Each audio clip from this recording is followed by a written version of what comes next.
Hello, and welcome to another edition of Keylingo Trend Talks. My name is Frederick Marx, and I'm going to be your host for the next 45 minutes or so.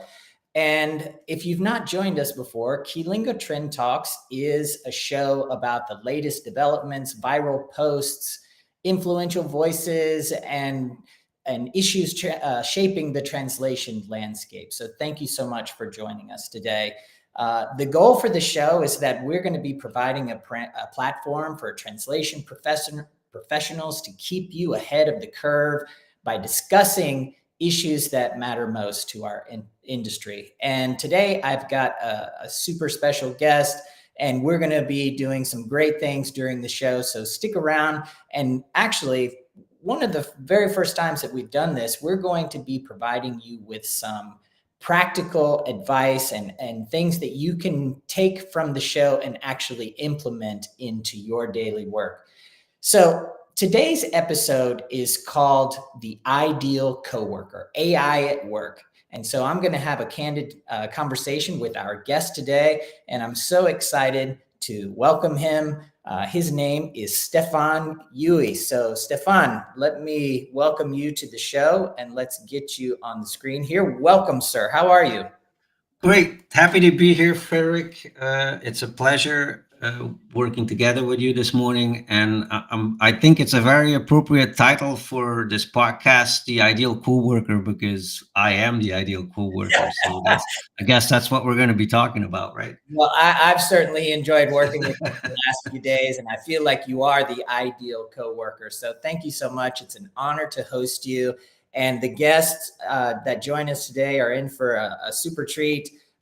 Just to let everybody know, once again, my name is Frederick Marx, and I'm joining you from Atlanta, Georgia. Where are you joining us from, Stefan? I'm joining from the Dallas Metroplex little town called Keller, Texas. Okay.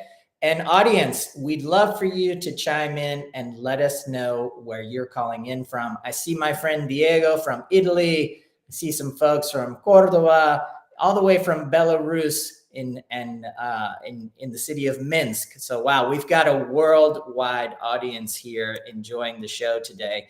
So thank you so much. I'm going to ask you to continually engage with the show today. That's what's going to make the show better. We want to hear from you. We want to hear your comments. And especially today, we're going to ask you to chime in. So please be part of the show and chime in with your comments.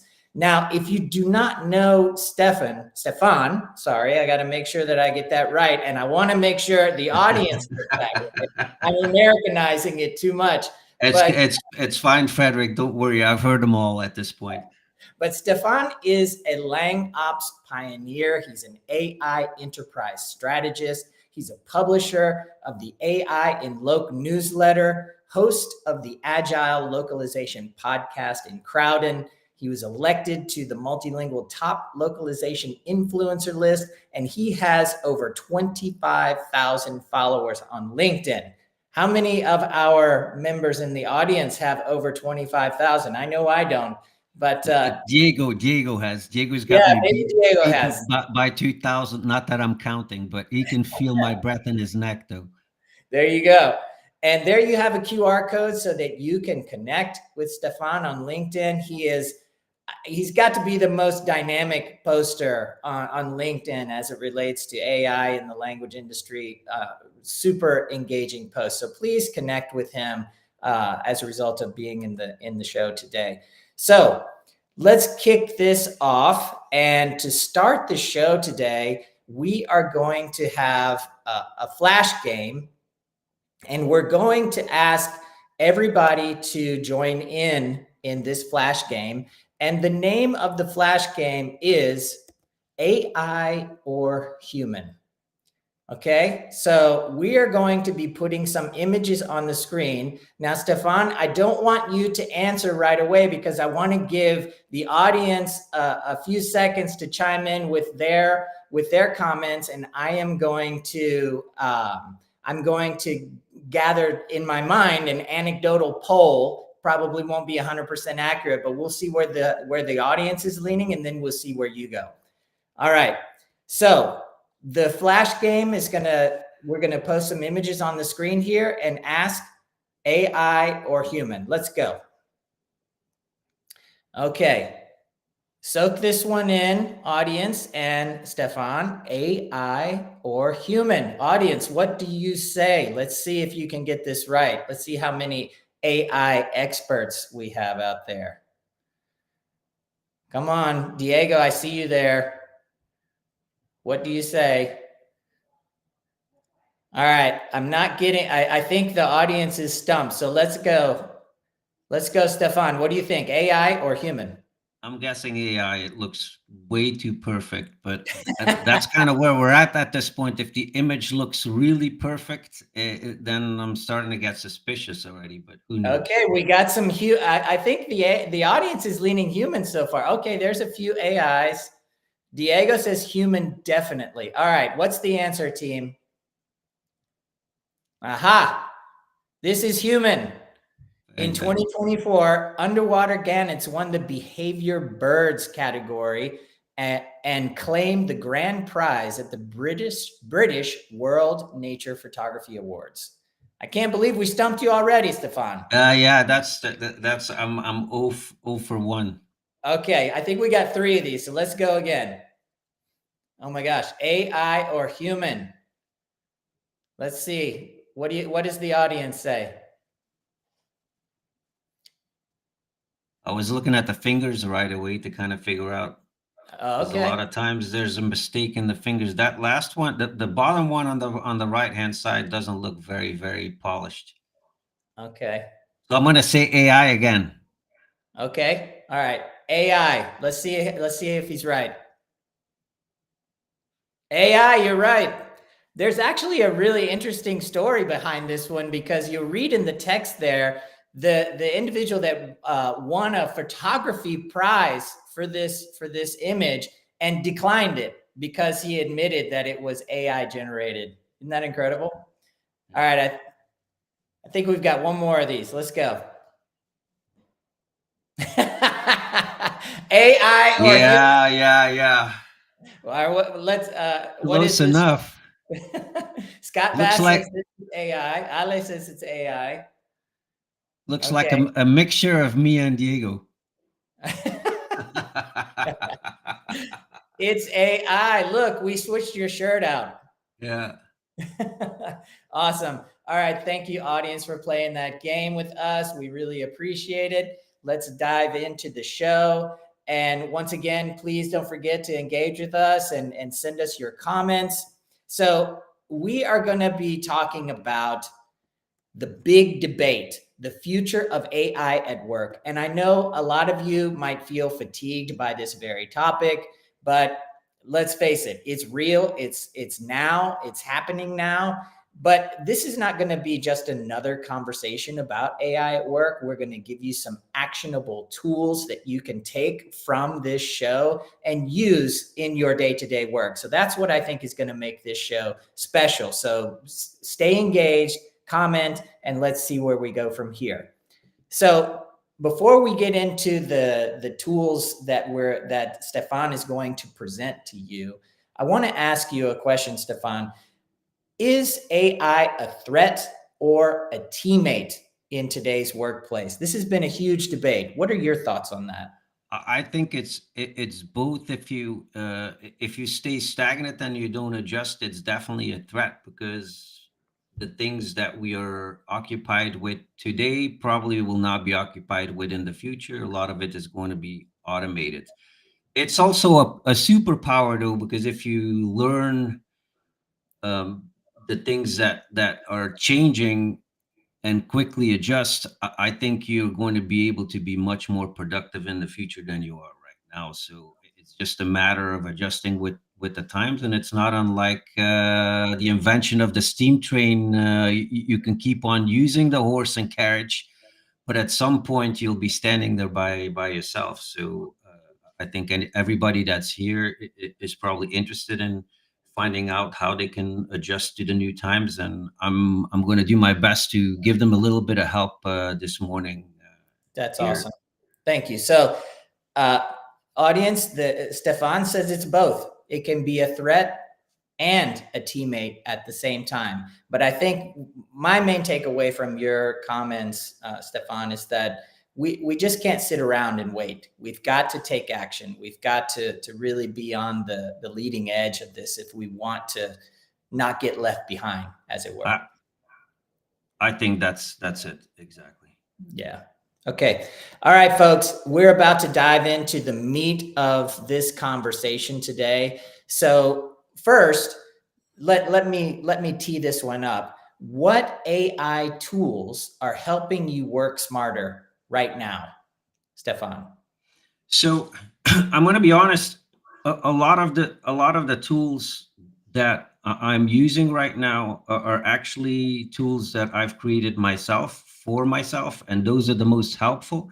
That's kind of where I discussed we should take this trend talks with you as well, because I think people are experimenting with this, and I'm very curious to see. There's probably people in the audience that have done other experiments with ChatGPT in particular, which is the LLM that allows you to have the most creativity, in my opinion, still. So yeah, I have all kinds of tools in my repertoire that I use on a regular basis, and they have usually been created because I felt the need to create something that was more structured than just doing a regular prompt. Yeah. So, in I don't know whether this is the right moment already, but maybe I can make the distinction there. There's really two different types of tools you can build for yourself in Chat Yes, this is the GPT. right moment. This is the right moment. So So dive the right in. first the first set of tools, and you have to have a subscription for that. I believe it's 20 or 30 bucks a month. Mhm.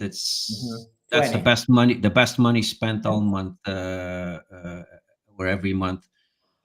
So there's two ways you can adjust the tools for you. The first one is in projects. Used to be that you would have to write threads and then find them back if you wanted to add something to the thread. Now you can just group everything together. You can even add some custom instructions in your project that makes it really, really easy to structurize and implement certain rules that you want to apply for a particular client or a particular project, whatever activity is that you want to work on.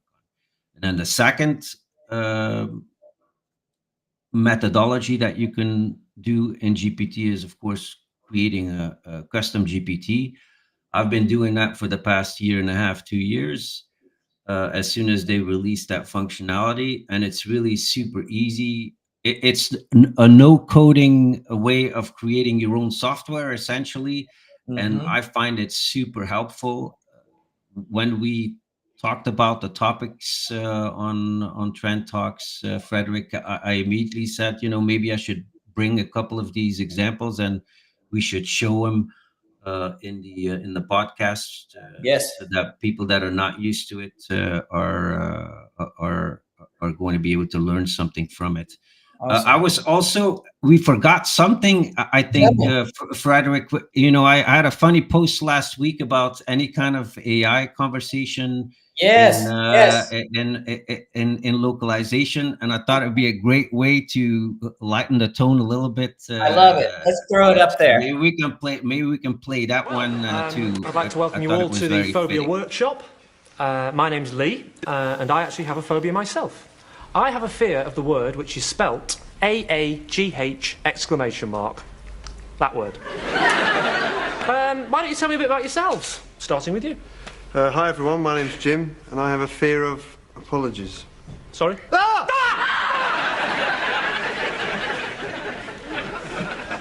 Oh, apologies. Yeah. Sorry.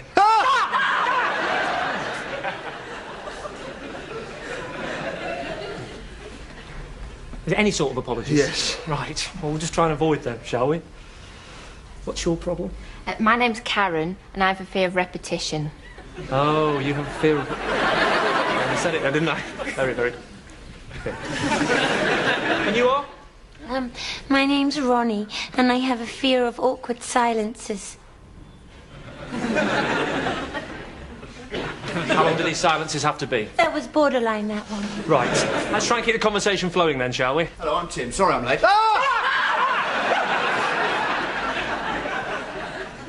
That's okay. Let me introduce you to everybody. This is Karen. She has a fear of repetition. Oh, I'm so sorry. What's the matter with you? I bark at other people's phobias. I think I should have just dealt with you on a one-to-one basis. You're here now. My name's Lee. I have a fear of the word which is spelled AAGH exclamation mark that word. And this is Ronnie. She has a fear of awkward silences. All right, so we'll try and keep the conversation flowing then, eh? He said that earlier. Sorry. Can we just try and make some progress, please? Right, this is Jim. He has a fear of apologies. Terribly. OK, Jim, would you like to tell the group how this problem started? Yes, well, it all began when I first tried on my grandmother's stockings.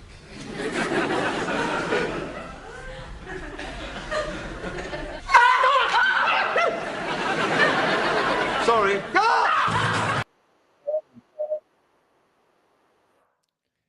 Oh my gosh. I hope we're not going to freak anybody out like that this morning. There's a lot of anxiety about AI, obviously, and we're going to try to calm your nerves a little bit. Absolutely.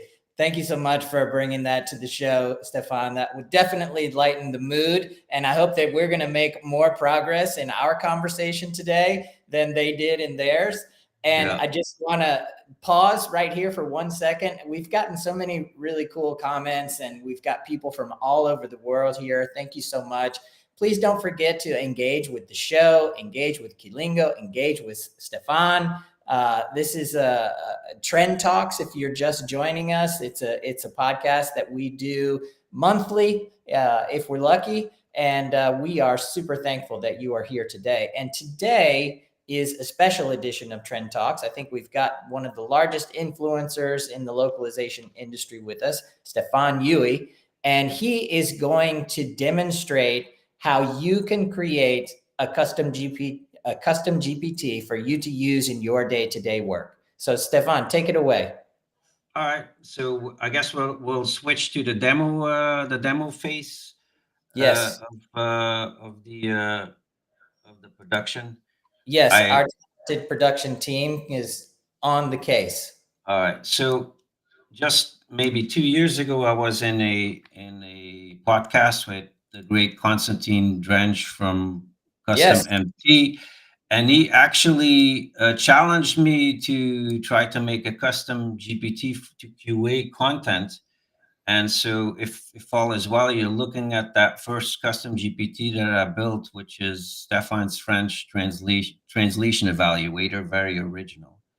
Okay. And it just the way I can just quickly demonstrate the way it works is you follow the directions. So let's make sure we're looking at the right one. We've got Stefan's email generator up on the screen. No, that's actually we have those are the instructions for the one we're going to build. Okay, we should switch to the chat GPT chat GPT window. Yep, we've got it here. So I just put in the original, and then I'm putting in some of us may need to put on their glasses. Yeah, and I apologize for that, but just imagine I am putting in English source text, and then I'm adding the translation. And now I'm hitting return, and you'll see that I promptly get a QA report that gives Okay. me all kinds of information. So, Stefan, start from the beginning and help our Yeah. audience understand exactly what you did from start to finish. So maybe we could look under the hood real quick, and I can show you what it looks like there. I have gathered this information in the Google Doc as well. Anybody who wants to have access to it, just shoot me an email after the podcast, and I'll be happy to share the Google Sheet with you. Yeah, So let's be this sure to is do that. yeah, this is what this looks like under the hood, and we can create a custom GPT together in a minute here, but I'm quickly showing you already what it looks like. So if you look at the description here, I'm just giving you a general idea of what this thing does, and then the instructions are a simple prompt. There's no coding involved. This literally took me less than an hour to go look up some general parameters of what LQA systems would look for, Mhm. and converting that information into a prompt. So this is essentially allowing me to make a custom GPT that I could plug in if I were a French translator to give me background. You can also, of course, upload files to this thing. So if you are a translator yourself, for example, and you want to upload your content for a particular customer, you could essentially train the engine to emulate your style, or maybe there's a style guide and a glossary that you want to upload. So Yeah. right. Stefan, I want to just interject for just a moment here, because before we got into this section, Yep. you talked about that there are two tools Yep. within ChatGPT that Yep. one can use. And I want to make sure if there are folks just joining us or folks that missed those two takeaways, that I Yep. want to make sure that they get them. They're the projects and custom GPTs. Could Yeah. you could you summarize what the difference is between those two things, and then clarify exactly which one of those two you're working on right here? Yeah. So I think it's important to separate the two, and I think it's very easy to figure out which one to use for what use case. If you have a set of actions you do on a particular in the framework of a particular project, um, maybe you're always organizing a meeting on Monday, and the meeting has a summary, and you need to put out a follow-up email with action items, just playing along here. That would go in a project, and what a project essentially allows you to do is organize the threads under that particular header so that you can consult it and continue the conversation at any given time. So maybe you want to start a new thread and a conversation with ChatGPT, but it's still within the same framework. Maybe it's a customer that you organize all the threads for. When you go back to that particular project, it remembers all the activities that were taking place before. So maybe that meeting that I was just talking about, you always want to have it summarized in bullet points with a call to action at the end. That's something that you could put in the instructions, and then every time you ask a GPT to give you a summary of the meeting, it will do it in the same fashion that you're already used to. So Okay, so that's a that's project. that's a project. Custom GPTs is essentially making your own tools for a very specific purpose. I maybe we can kind of go back to the to making a custom GPT. That would be a good idea, probably. So if you're in ChatGPT, you can go to the GPT section. It says Explore GPT on the left-hand side. That is if you have a paid version of GPT. Mm-hmm. And then once you get to the GPT section, obviously there's a lot of people that have already made custom GPTs and publicized them. It's at this point more or less like Apple is a platform for applications. You could find applications for anything there. But I've just found it really, really useful to create my own, because at some point you're going to notice in your workflow that there's a particular set of things that you keep on doing in a structured way. If that's the case, you should build yourself a GPT, because then you can continuously submit the same type of input and receive a very consistent output. So one of the examples that I suggested in my Google Doc is to build an email generator. We can maybe do that together. And again, I will make this information available afterwards, so don't scramble to write it down. You can grab it from me afterwards, and I'll share the link. If this works the way I think it works, I will send you the URL as well. So once you publish the GPT, you can actually make it publicly available, and then I will do that with this as well, so you can test it out. And all you need is essentially a URL. Okay. So I'm in the GPT section. I hope you're seeing me. I'm going to create, and I've prepared this a little bit. So I'm just copying and pasting the instructions, so to speak. This is a very simple prompt, and to be honest with you, I have no idea whether this whether this will work.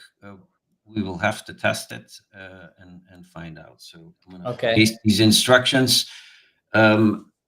Very simple human instructions. When I submit an email, you'll first ask me how I would like to reply. I will then inform you of the core message I would like you to reply with. You will then draft a reply following these additional guidelines. I prefer email responses to be clear and direct in tone. I avoid sounding negative. I prefer my emails to be uplifting. My emails need to be professional and not too informal. I like to avoid unnecessary jargon. I am being addressed with my last, unless I'm being addressed with my last name, I like to start with an informal hi and the first name of the person. So those are just some basic instructions that we're giving it. Put this in the wrong box here. And audience, if you're struggling to follow this, please let us know in the chat. So far, it seems pretty straightforward. He's given his custom GPT a name, and then some basic instructions of how he would like his emails to be created. Is that correct, Stefan? That's correct. Exactly so. I just imagined creating this thing that I would have some custom emails that would come back on a regular basis. So I'm trying to copy and paste these in here too. The ones that I'm doing is draft a polite decline for this meeting request, reply to this email with a reschedule, and draft a reply that summarizes this email thread in one paragraph. Okay. So those are some custom ones. If you would be doing this in real life, then it probably would be something, these conversation starters that you add on to. You can always come and edit the custom GPT. So it's not like once you pull the trigger, it's set in stone. Mm-hmm. You could upload, a series of your emails that you want to teach the large language model with the upload files button. I'm not going to do that. And then there's some capabilities where you do web search, canvas, and image generation. I don't think we need that for this particular one. And so now I'm going to be creating the thing. We've got a question from one of our audience members. Yes. Shoot away. Mahmoud asks, does it also offer analytics?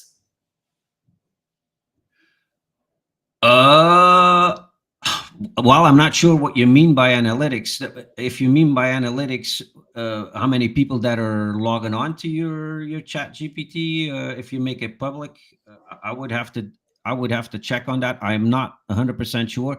The only GPTs that I've created are really mine, so to speak. I'm not in the business of creating software for other people, so I'm not sure that I know the answer to that.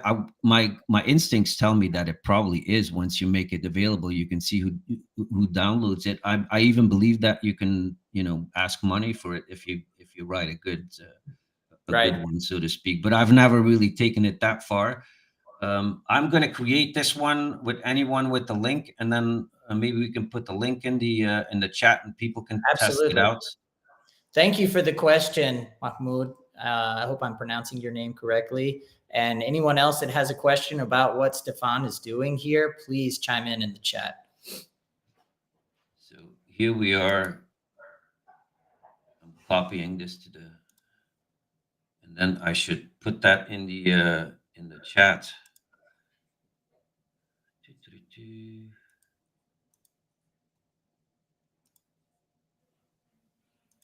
It's got to be under here. No. How do I get into the chat, Emmy? I'm not sure. I can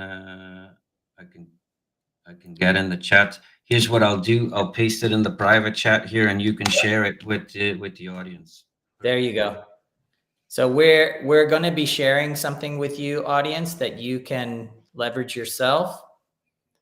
Yeah. So this is the one that I just made. It'd be very interesting to have people test this out.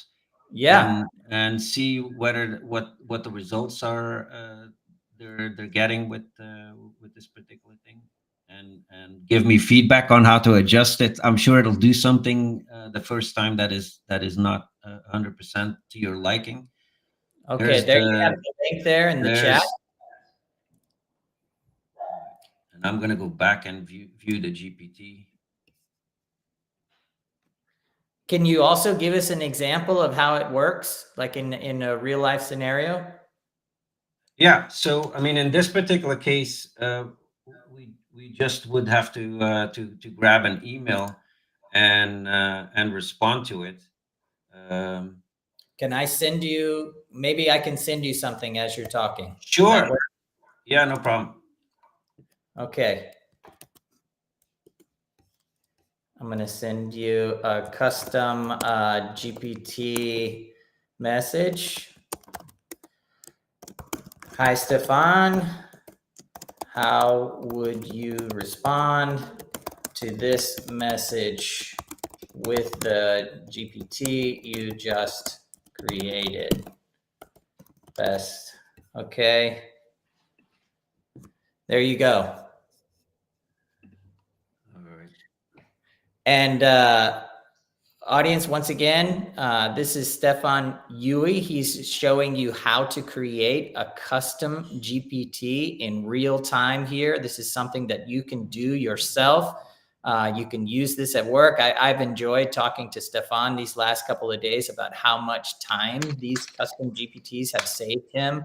If you're familiar with his posts on LinkedIn, he uses these tools to make him more efficient, more productive. Is that not right, Stefan?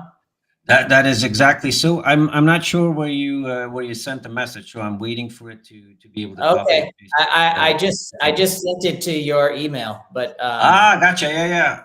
Yeah. Perfect. But I can put it in the in the chat. Well, this is it. Perfect.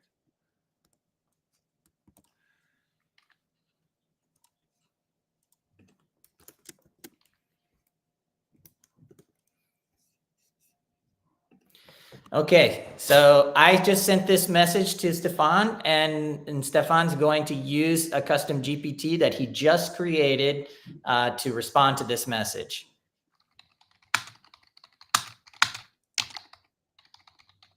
Oh, you already did there. I see it.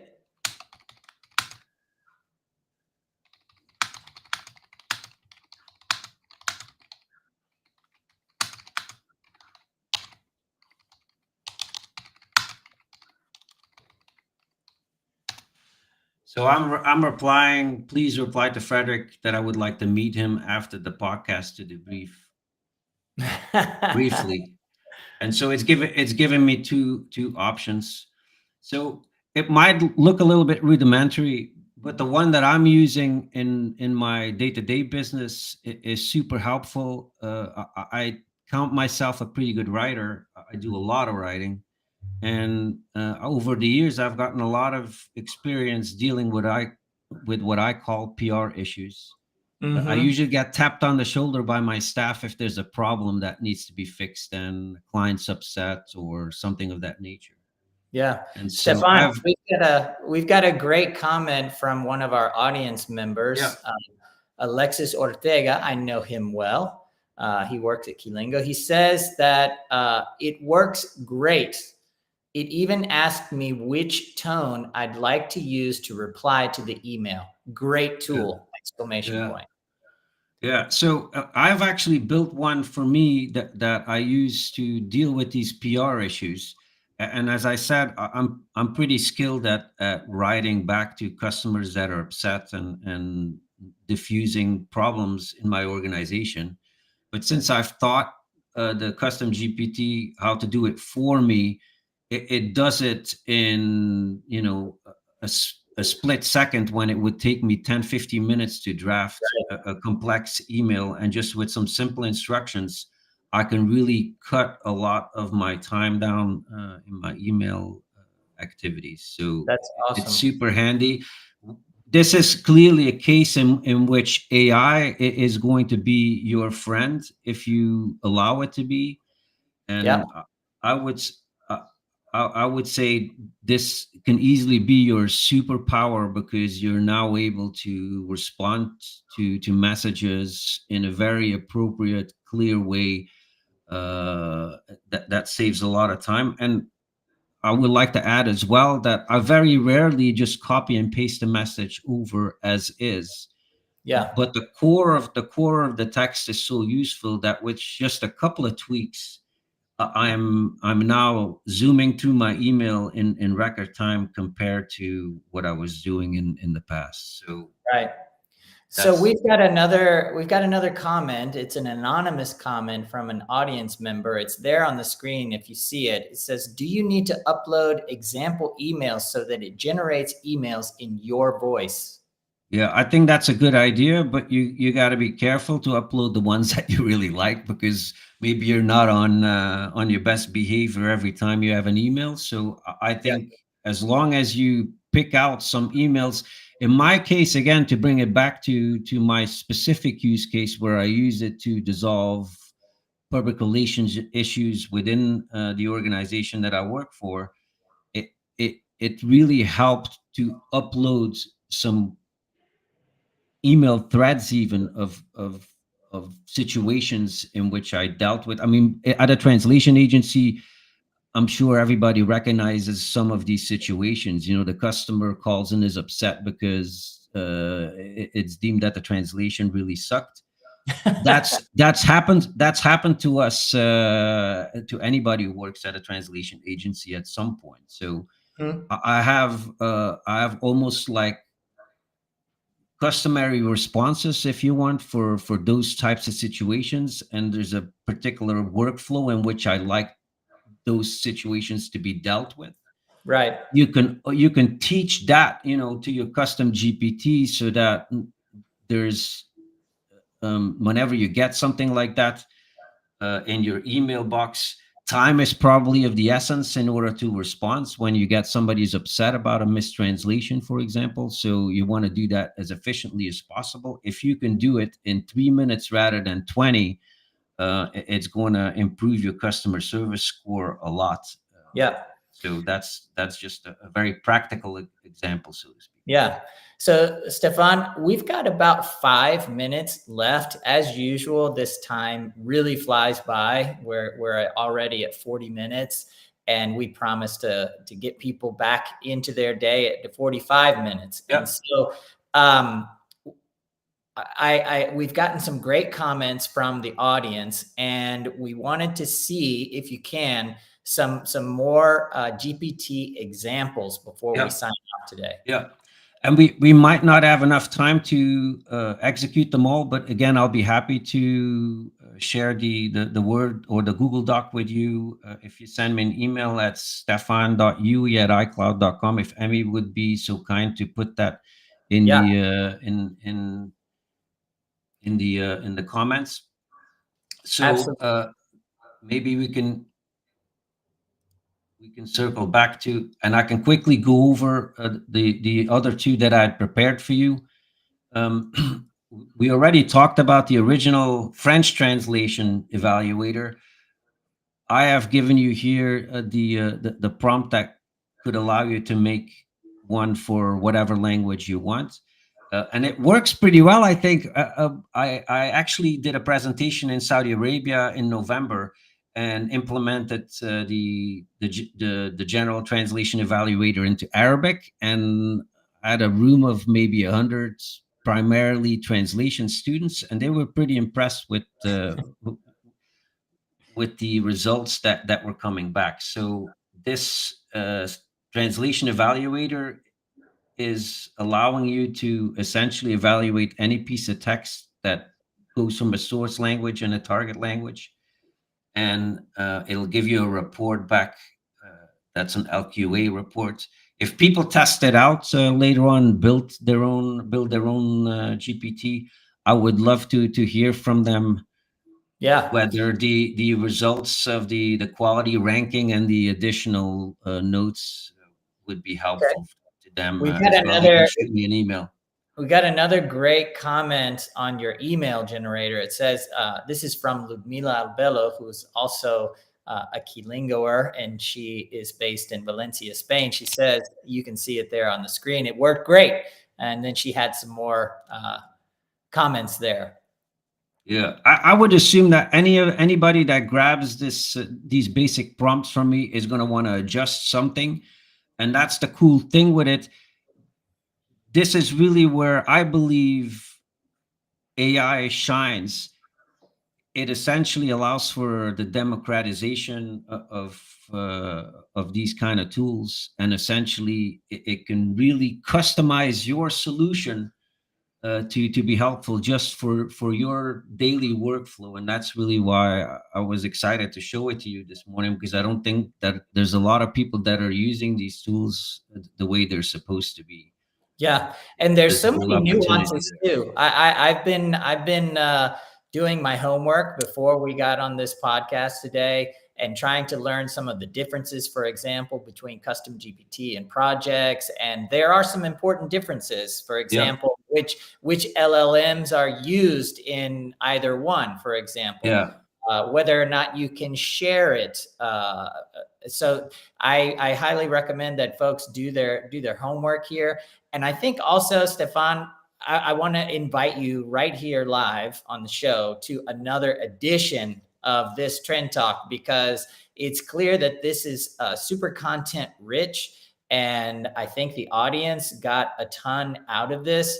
We're already at 11:45 here in the US. And so I want to just make sure that we get everybody back to their days and commit to doing another one. Will you do that? Yeah, I would be happy to. It's always surprising how fast time goes. If I can tell the audience one more thing, maybe imparting, Please.